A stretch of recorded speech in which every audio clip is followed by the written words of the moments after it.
David with the head of Goliath, completed by 1610, this important painting is housed in the Galleria Borghese in Rome and originally formed part of the collection of Cardinal Scipione Borghese. In the composition of the piece, it is believed Caravaggio was inspired by a painting produced by a follower of Giorgione, though he dramatizes the moment to a greater extent by portraying Goliath's head dangling from David's hand with blood dripping down to the bottom of the canvas, instead of a more static image of the head resting on a ledge. The sword in David's hand carries the inscription HSOS, which has been interpreted as an abbreviation of the Latin phrase humilitas occidit superbiam.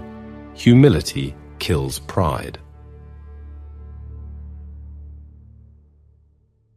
David is depicted bearing a pensive, somewhat troubled expression as he looks upon the bloody mess of his defeated foe, a posture at variance with the usual heroic and jubilant portrayals of the biblical hero.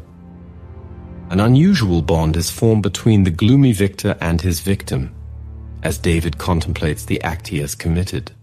The canvas is given further poignancy by the fact that Caravaggio has depicted his own head as Goliath's, while the model for David was most likely Cecco del Caravaggio, the artist's studio assistant in Rome some years previously, and who had at one time been recorded as the boy who lay with him.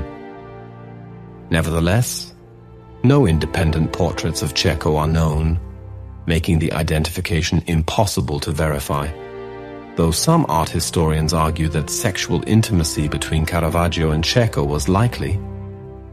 Others go on to claim that this image was produced as a demonstration of Caravaggio's remorse for his treatment of the youth, though, of course, such arguments are always tentative theories at best. Still, there is an even more significant interpretation often ascribed to this